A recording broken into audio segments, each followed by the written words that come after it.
आ जाते हैं हम लोग third current affair. Third current affair क्या है दोस्तों? डुगोंग। डुगोंग क्या होता है दोस्तों? ये इसको बोलते हैं सी काऊ। रुकिए मैं आपको फोटो दिखाता हूँ इसकी, ध्यान से देखिए दोस्तों, इसी को कहते हैं डुगोंग। इसको समुद्री गाय भी बोला जाता है, सी काऊ। देख रहे हो दोस्तों, यही है, ठीक है।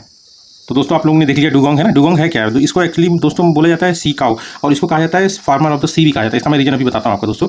ये इंडिया की एकमात्र मतलब हर्बीवोरस, जो घास खाने वाला जो हर्बीवोरस मैमल है, वो इंडिया का एकमात्र है ये, ठीक है। इंडिया में, बाकी जगह नहीं, पर इंडिया का only herbivorous mammal of India, ठीक है। अब न्यूज़ में क्यों है? इसके कंजर्वेशन से रिलेटेड कुछ क्वेश्चन हुए, राइज हुए, इसलिए न्यूज़ में है, ठीक है। तो इसका साइंटिफिक नेम जान लीजिए दोस्तों। इसका साइंटिफिक नेम है डुगोंग। डुगोन यही नाम है इसका, मतलब साइंटिफिक नेम। आईयूसीएन अगर रेड लिस्ट में देखेंगे तो ये वल्नरेबल है, और रीजनल वाइज अगर इंडिया में देखेंगे तो ये थोड़ा सा मतलब इंडेंजर्ड है। मतलब अक्सर इसके मतलब जो शिप से टकरा के मर जाती है, मतलब मछुआरे इसको पकड़ के मतलब इसका मतलब शिकार उकार हो जाता है ना। काफ़ी मतलब इसकी जो मतलब जनसंख्या है इंडियन रीजन में काफ़ी कम हो रही है रीजनली, ठीक है। और वैसे आईयूसीएन रेड लिस्ट में देखेंगे तो वल्नरेबल है, ठीक है।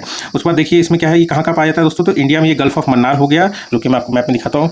Gulf of Mannar, gulf of Kutch, Andaman Nicobar. तो देखिए दोस्तों, ये है आपका गल्फ ऑफ खंबाट हो गया, ये गल्फ ऑफ कच्छ हो गया ना। तो यहीं पे ये पाया जाता है। जैसे गल्फ ऑफ मन्नार में ये पाया जाता है आपका, ठीक है। गल्फ ऑफ मन्नार आपका इधर आ जाएगा, ठीक है। गल्फ ऑफ कच्छ में पाया जाता है, गल्फ ऑफ कच्छ आपका ये हो गया। उसके बाद अंडमान और निकोबार आइलैंड, अंडमान निकोबार आइलैंड के पास भी ये पाए जाते हैं, ठीक है। और तमिलनाडु ने पाक बे जो होता है, जो गल्फ ऑफ मन्नार के पास में ही, उसने इंडिया का पहला मतलब इनको कंजर्व करने के लिए बनाया है, कंजर्वेशन के लिए। ये देखें, ये है गल्फ ऑफ मन्नार, ये आपका गल्फ ऑफ कच्छ हो गया, और ये अंडमान और निकोबार आइलैंड, ठीक है दोस्तों।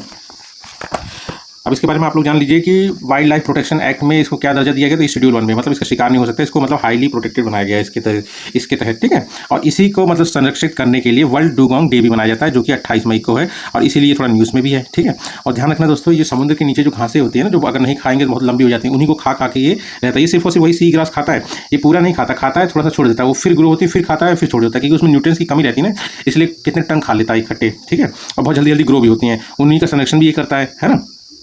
और उसके बाद आप देख लीजिए India first dugong conservation reserve in gulf of Mannar, ये मैंने आपको बताया, गल्फ ऑफ मन्नार में पाक भी है ना, वहीं पे डेवलप किसने किया है? तमिलनाडु, ठीक है। और इसकी एज लगभग मतलब 70 साल तक ये जीते हैं, और हर्बीवोरस हैं ये दोस्तों, है ना। और मतलब आईयूसीएन स्टेटस ध्यान रखना वल्नरेबल है, ठीक है।